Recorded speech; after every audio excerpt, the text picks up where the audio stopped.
All right, before I do my Dolphins talk here, I want to give my condolences and prayers to Damar Hamlin, his family, the Buffalo Bills fan base, anybody who saw that terrifying and terrible thing. I even got my Buffalo Bills blue on as I do a Dolphins podcast to really show that unity with the situation. It's sad. I mean, look, we all know construction sites, there's people having the same things. People in factories, there's cops, and then there's soldiers, and all around there's people suffering. But to me, it's always a terrible thing to see somebody suffer. Except there's some people out there, very few, but some people out there I don't feel that for. But Damar Hamlin is clearly one of them. His mother in the stands, to see her child there like that is horrific. The players seeing that, it is terrible. So I want to give my condolences to all the people who are near and dear to him and really hope that the situation resolves itself. Thankfully, he was intubated and given oxygen and taken to one of the best hospitals, and I'm looking forward to seeing this kid on the other side and better. 24. All right, so I'm going to get into the lesser part of the situation, which is football talk, the game of football. But in that framework of this secondary game, I got a critical situation I want to talk about, a very important situation. I hear from fans all the time, is there hope for next year? Are we doomed? And then there's all the stuff in between, this guy, that guy, and all the other things. We don't really know. Football is crazy. You can go from best to the worst to the best in the season. There's no other game really like it. But I believe in prime movers. I believe starting upstream before you start downstream. So I want to get into a critical situation that I brought up going into the game and then talked about after the game. Dial it in, highlight it, and put a spotlight on to show how critical the situation is and to bring it to its head so you could see the situation and see this moment as I see it is as a canary in the coal mine moment. Just a quick on that. Coal miners, they go into mines, very dangerous. They bring the small little bird, probably a bunch of them. And as they're mining, if some poisons or pollutants come out in the air, just even a little bit, it's enough to kill this small bird. If they see the small bird drop, everybody begins to get out of there and run because this little bird hints at a much larger and more critical situation. To me, the insertion of Liam Eichenberg over Robert Jones is critical. And I will explain why and show you what the fallout is. And it's going to really come to not a final conclusion because we're just never going to know. But it's going to really bring in some possibilities and leave you to kind of keep your eyes on it going forward, especially this week against the Jets. Anyway, I want to thank you for stopping by. I love to do this. I love to study football and cover football. Not so much be in front of the camera to talk about football, but it's part of the gig. So you guys make it happen. All the likes, the subscribes, especially the comments where I love the views. So I want to give you guys a shout out, but also shout out to Ace Per Head, my sponsor, because without you, without them, this show ain't going down. Ace Per Head's betting software is the premier white label platform for bookies to manage their players and grow their sportsbook operation.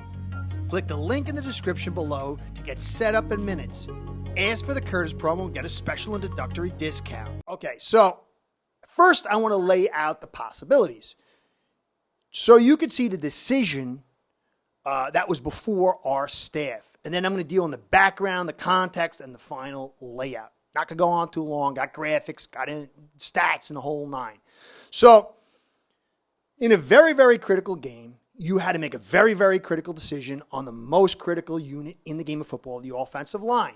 And the decision was take Liam Eichenberg, who was just coming off IR, put him in over Robert Jones you've had the last couple of weeks. We heard O.C. Smith, who said some curious things, really, the last couple of weeks, say it was a very tough decision to choose Eichenberg or Jones to start. Now, I also heard somebody in the comments, I didn't hear this, but I want to hear from you guys if it's true. Mike McDaniel said that Jones had earned the starting spot. So this is the backdrop, and this is your choices. I'm going to use PFF and then also other stats to kind of pull it all together so you can see the choices and how odd the decision was to start Liam Eichenberg. So by PFF standards, I'll add the context stats later if you're not a big fan of PFF, but they rated Jones the 47th guard. Eichenberg was rated the 74th out of 79. So he's the 5th worst guard in the league, and Jones is rated basically in that second tier, mid-second tier, which is pretty solid. So Eichenberg is a 41.3 grade, and Jones is like 63, I believe. I forgot to write it down, but it's in that realm. So Jones' lowest grade on the season was 51.3. His highest was 74.2. Eichenberg had two nice high points of 71.1 and 71.5. His lowest, or his next highest after that, was 51.2, which was just slightly below the worst grade of Jones. So Jones's worst was Eichenberg's third best, and his highest was higher than Eichenberg's, and he was much higher graded overall. So without Tehran, Eichenberg played twice. He played week 6 against Minnesota. He had a 71.5 grade, but that actually came into the run game, which there really wasn't a ton, but there was enough. But he had a nice solid grade. But his pass blocking grade was 52.3 with 3 pressures allowed. Now, he also played week 17 against the Pats, what we just saw, and he graded 36, allowing 7 pressures. Now, Jones, in contrast, played against San Fran week 13 without Tehran. He had a 51.3. That was his lowest grade. And he had a 55.2 pass blocking grade with 2 pressures allowed. Now, if you look at Minnesota has terrible interior defensive line. Good exterior and some linebackers, but their interior is terrible. Contrastly, with San Fran, they have an excellent interior. So in context, Jones had a lot more to deal with, and it made much more sense that he struggled on the interior, where Eichenberg's best game was bolstered by a very poor Minnesota front. Against the Patriots, they have a decent interior, okay, but they have a lot of pressure players on the exterior, and they blitz a lot, and so that's the context for that. But clearly, when you look at these two situations, it's kind of curious why they would choose Eichenberg. But let's dig into it a little bit more. Here's this graphic. Robert Jones and Liam Eichenberg, and you can see their grades. Their total offensive grades are to the left. Run blocking grades are in the middle, and pass blocking grades to the right. Green is good, aqua is great, and orange and everything in between that gets to orange, the yellows, and all, is getting worse and worse. Look at the difference in the pass blocking grade of Jones compared to the pass blocking grades of Eichenberg. Look at the difference in the run blocking grades of Jones versus the run blocking grades of Eichenberg. Do you see a tough decision here? Well, maybe you don't like PFF. Let's deal in clear pressures. Okay, so here is the next pressure grade. All right, so you see here, look at the difference in pressures. Jones gave up 3, 3, 2, 2, 1, and then 4 games of 0.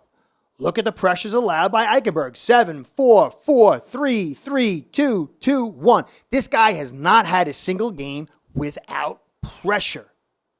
Look at the choices that you have.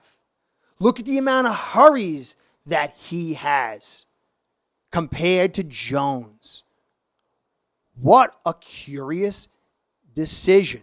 Now, let's add some context. You're going into a game where you're going to play balanced. If you watch Liam Eichenberg, he's a little bit better than Jones in the zone stretch, but he's not good. He's light in the pants. He falls on the ground. He can't handle strength. But if you watch Jones on inside zone, the guy is a wall. He has a little bit of a knock-knee situation, and his agility is kind of hampered a little bit. But he plays extremely well for a man of his size, and he's extraordinarily stout. He does not get barreled over. And inside zone, he's able to wall guys off. He's able to move guys. And we ran a heavy inside zone game, balanced to the run and the pass. which further exasperates the insanity of putting Eichenberg in. How was this a tough decision? How would, if it's true, McDaniel say Jones earned the spot and develop a heavy run attack with the inside zone being a solid portion of it when you know Liam Eichenberg can't run block, he's light in the pants, and he struggles at inside zone the most among all his other struggles? This is a critical game, one you need to win. Why was this decision made? Who in their right mind would put this person in? Now, either A, McDaniel is just a very poor evaluator of talent along with the rest of his staff, or somebody else made the call. Why would he come out and say Jones, if this is true, earned the starting job and then alter it to Eichenberg? The only difference we clearly have between these two players that would bridge the gap of sanity to put Eichenberg over Jones is that Eichenberg cost a second and third round pick. Other than that, there's no rationality to making this move. So we have to come to a point where either McDaniel's incompetent and he says things randomly, or somebody else forced the insertion.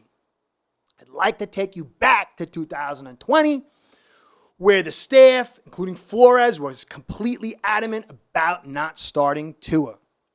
Suddenly, the media is told that they're starting Tua.